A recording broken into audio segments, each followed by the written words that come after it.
Hello guys, welcome to our YouTube channel Willing Wisdom. Today we are going to understand human respiratory system. In the last video we have understood about human digestive system, where we have understood how the food is absorbed such that we get energy. The main question here is, does the food directly converts into energy just after absorption into our blood capillaries? No, it's not possible. So the essential process that helps the food to be directly converted into energy is the respiration process.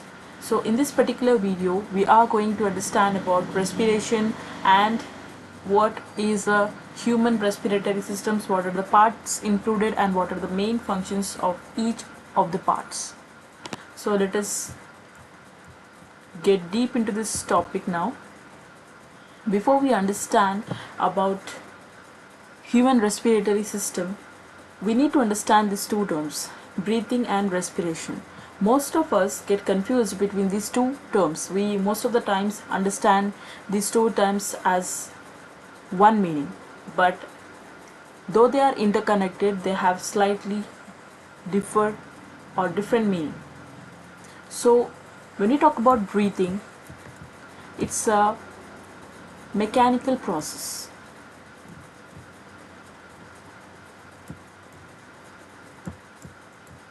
So it's a mechanical process, and when we talk about respiration, it's a biochemical process. So here in breathing there is a physical movement of air occurring, and the gaseous exchange mainly is of oxygen and carbon dioxide, where oxygen is intaken and CO2 is released from our body. And when we talk about respiration, it's a biochemical process, nothing but there is this series of chemical reactions occurring through which the food is broken down to release the energy. That is the process called respiration. And when we talk about breathing mechanism, it involves mainly two steps, and that is inspiration and expiration. You will understand about inspiration and expiration in the next part right of the after this topic. And here when we talk about respiration, the main steps involves are breathing and respiration.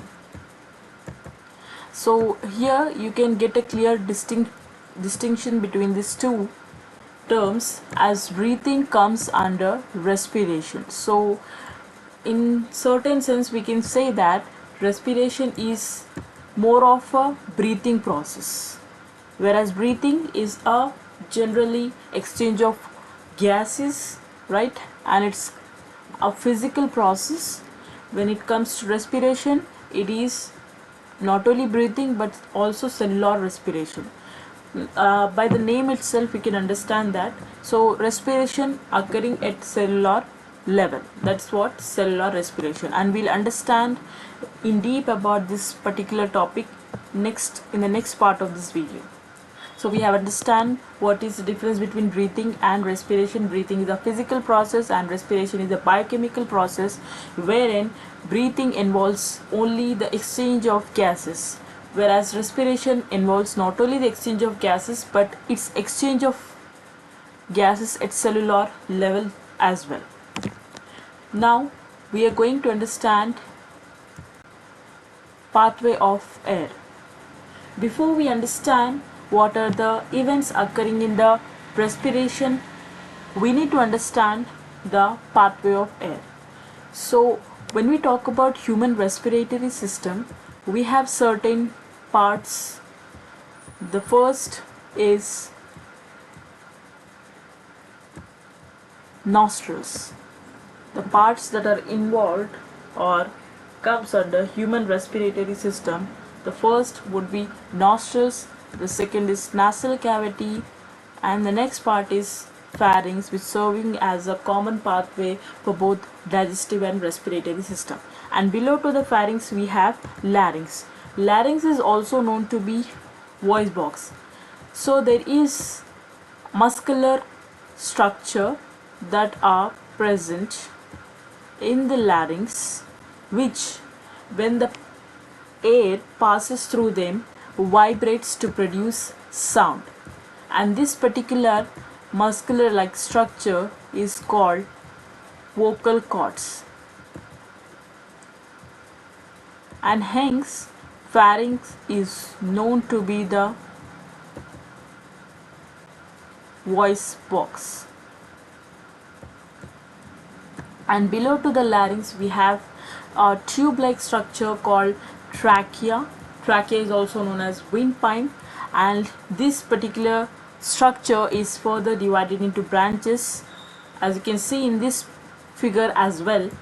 So here the trachea or windpipe is further divided into two branches, branch-like structures known to be bronchus. So we have mainly two bronchus, the right main bronchus and the left main bronchus.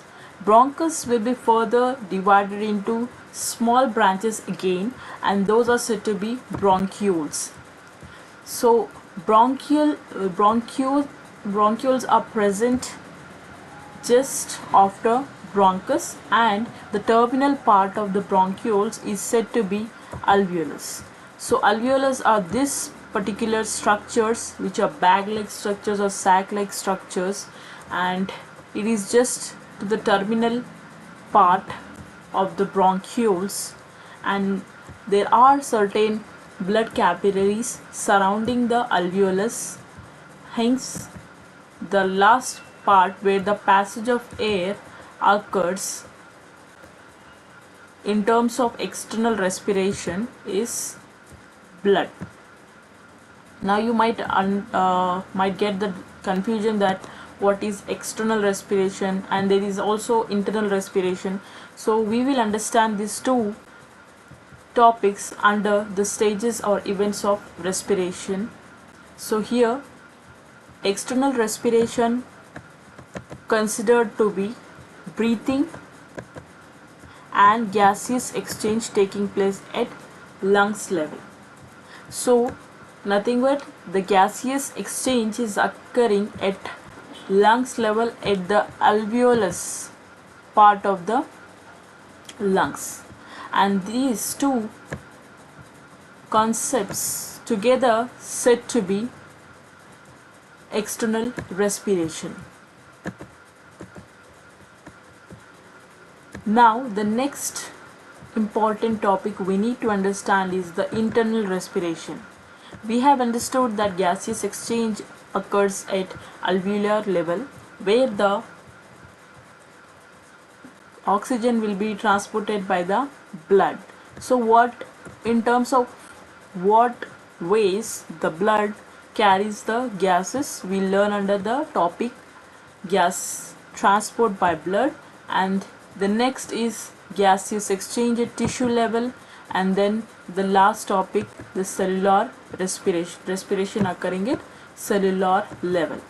So let us start with our first heading, that is breathing. So we have understood breathing as a physical process where the physical movement of air is occurring, gaseous exchange is occurring, and we need to understand the mechanism of breathing, particularly in human being. When we talk about mechanism of breathing, we need to always remember this structure, that is the diaphragm. Diaphragm is a dome-shaped muscle, kind of umbrella shaped, right? So dome-shaped muscle that separates the chest cavity from the abdominal cavity. So we have our chest cavity right here, and this is considered to be the chest cavity, and we have the abdominal cavity right from here, and this particular chest cavity and abdominal cavity are separated by the dome shaped muscle called diaphragm. Diaphragm plays an important role in the movement of air into and out of the lungs. Lungs itself cannot move because it doesn't have the muscles for the movement. So it is basically the diaphragm, the dome-shaped muscle, which is involved in the intake of air and release of air through its movement. So how does it work? So diaphragm mainly contracts. Now when I'm talking about contraction, here its original shape is dome shaped, which is kind of an umbrella shape. So when it contracts, it will be flattened. It will be flattened in nature. So when the diaphragm contracts during inhalation, inhalation is nothing but again it's intake of air. The dome moves downward and the chest cavity is increased and its internal pressure decreases and the air from the outside rushes into the lungs, and this process is called inspiration. So we said that under mechanism of breathing we learn about two topics, that is inspiration and expiration. So inspiration is nothing but whenever the air enters in our lungs, that is inhalation, the diaphragm flattens such that the chest cavity, the volume of the chest cavity increases and thereby its internal pressure decreases, which means the internal pressure is lower comparing to the atmospheric pressure. Hence the air moves from the higher pressure of atmosphere to the lower pressure of lungs, and thereby the chest cavity is already increased, and this entire process is called inspiration. When I'm talking about inspiration, you need to remember three things here. Diaphragm contracts, the diaphragm contracts, right? The internal pressure decreases and chest cavity volume increases, and this entirely the process is inspiration. And when we talk about expiration, it is the opposite of inspiration, where the chest cavity lowers and moves inward and the diaphragm relaxes, nothing but it will retain its original position where it was flattened, will be retaining its dome shaped, okay, and thereby the chest cavity or the volume of the chest cavity decreases and the internal pressure increases. You might know already the concept: when the volume increases, pressure decreases, pressure increases, volume decreases, and the air will be rushing out from the lung region into the outer atmosphere, and this process is called expiration. As you might see here, the lungs are protected by rib cage, right? So when we are saying that the dome moves downward, the chest cavity increases, and here the rib cage also has certain movement. Whenever we inhale, the rib cage rises, and whenever we exhale, the rib cage retains its normal position. And when I'm talking about chest cavity, we need to understand it as the cavity present from the neck till the diaphragm region, and from the sternum to the backside of the body, that is nothing but the what you call vertebral column, and the entire cavity present here is said to be chest cavity. Chest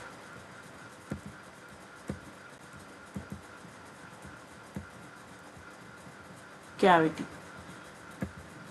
So there are two particular regions to consider when we say chest cavity. Chest cavity is also known as thoracic cavity. So chest cavity constitute pleura cavity and mediastinum. Pleura cavity is nothing but the cavity present between the what you call membranous structure. So lungs are covered with membrane, that is nothing but layer, and we have outer layer, and we have inner layer. So the space present between these two layers is said to be pleura cavity. So we have right pleura cavity and we have left pleura cavity, and between whatever the space we have, and that is said to be sternum, mediastinum. So right pleural cavity, left pleural cavity along with mediastinum together is said to be chest cavity or thoracic cavity.